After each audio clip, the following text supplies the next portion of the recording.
De servante à maîtresse de maison. La vie réserve des surprises.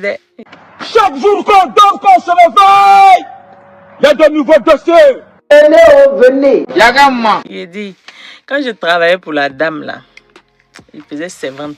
Il a dit servante, ouais. Je travaillais pour elle. Et en fait, elle n'était pas si méchante que ça. Mais moi, quand je suis arrivée dans sa maison, j'étais choquée. C'est-à-dire que quand elle se lève matin, elle va crier Mireille, Mireille, Mireille. C'est de tout ce qu'elle, même quand elle veut boire l'eau, Mireille, Mireille. Bon, moi, je viens chercher mon argent. Au début, j'étais choquée. J'ai dit, aïe, la femme, elle n'a pas de mains ou bien. Tiens, même si on dit que tu payes ses ventes là, quand même, il faut te lever, tu as fait tes choses. Mireille, Mireille, c'est mon nom matin jusqu'à ce qu'elle va partir dormir, c'est mon nom. Tout, c'est mon nom. Elle va, il est préparé. Je vais nettoyer, je vais m'occuper de tout. Mireille, Mireille, Mireille. Bon, moi, je faisais mon travail. Oh. Dieu est mon témoin. Je n'avais pas d'arrière-pensée dans ma tête pour dire que je suis venue, j'ai arrière. Non, pas du tout. Je n'avais aucune arrière-pensée. Voilà, pour moi, c'est pressant. C'est en 3 jours, on voit la vérité. Ça, c'est pressant, on va pas voir la vérité. C'est en 3 jours, on voit la vérité. Je faisais mon travail, je nettoyais. Et elle et son mari, toujours, ils faisaient les palabres. Quand ils font les palabres, 1, 2, 3, elle soulève son sachet. Elle soulève le sac. Elle met quelques affaires dedans. Mireille, mets ça dans la voiture. Elle s'en va. Moi, j'aimais. Quand elle s'en va aussi, là, je continue. Tonton, ça va? Il dit oui, ça va. Tu veux manger? Je fais à manger, je dépose. Donc, c'est comme ça, quand un jour, ils ont fait un palabre, là. Elle a soulevé ses affaires. Mireille, mets dans la voiture. Le monsieur là, lui a dit que, hey, faut pas prendre un sachet cette fois-ci ou bien un sac. Hein. Ramasse tout, tu vas partir. Elle est rentrée dans la chambre. Mireille, viens m'aider. Moi, je suis rentrée, je l'ai aidé. On a ramassé, j'ai pris, fait sortir les sacs. Les sacs, ça suffisait pas. Ma mère m'a dit d'aller payer les sacs. Mon mari m'a chassé là. Les sacs, on vend 1000 francs. Ghana must go, must. Ou bien, je sais pas comment on appelle ça là. Boribana ou quoi là. Je suis partie prendre, j'ai envoyé, on a ramassé les affaires, on a mis dedans. La femme a ramassé les choses, elle a mis dans sa voiture. Elle est partie.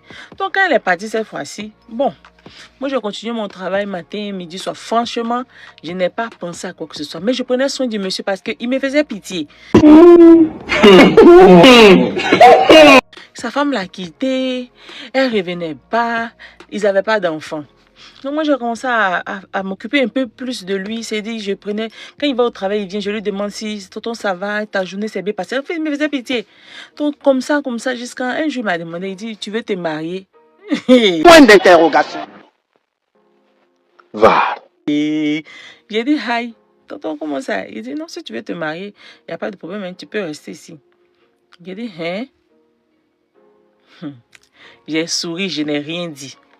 Je suis rentrée dans ma chambre. Mais j'étais contente dans mon cœur là-bas. Il a dit, ah, bon mari comme ça, on peut s'amuser. Je suis rentrée dans la chambre. Je suis partie même me mettre à genoux, mais il a prié. Il dit, ah Seigneur, si c'est mon mari vraiment, il faut faire ce qu'il a dit dans sa bouche là. Il va prouver. À tous les cas.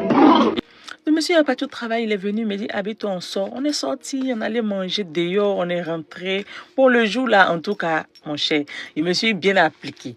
En tout cas, je dis la vérité. Après ça, les choses ont commencé à aller comme ça devait aller. Hein. Après 1 mois, 2 mois, moi, j'étais déjà passé dans la chambre des patrons. Et oui, c'est clair.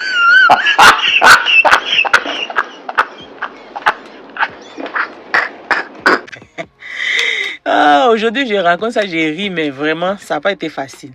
Parce que quand la dame a su que sa bonne était devenue la femme de son mari, là. Tant que tu n'as pas l'argent, vraiment, tu peux mourir sans arriver ton jour. Elle est venue avec ses soeurs palabres. Elles sont venues, elles ont fait du tapage. Le monsieur les a mis dehors. Il a même menacé même qu'il allait appeler la police.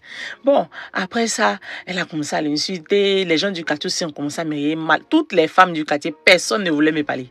Il a dit que quand je passe au quartier comme cela là, j'étais devenue, c'est comme, je ne sais pas si elle dit l'associé ou bien, mais pourtant j'ai fait quoi? Je n'ai rien fait, c'est venu vers moi, j'ai pris. Donc j'ai dit à mon mari, j'ai dit, ah, vraiment, si la relation doit aller loin, il faut qu'on déménage. J'ai dit, déménager pour aller où? J'ai construit ma maison, on ne déménage pas. Donc on reste là.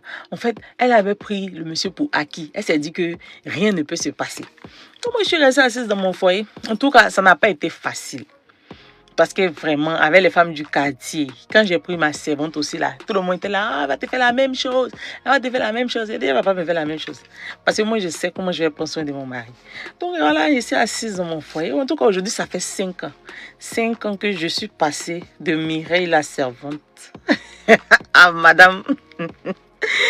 Donc vraiment, C'est pour dire que dans la vie, là, on ne sait jamais. Donc, tout ce que vous faites, là, faites ça bien et passion. On ne sait pas où ça a quitté.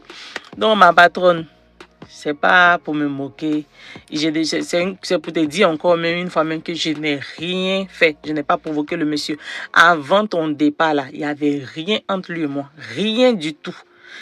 Ben moi, personnellement... Il n'y avait rien.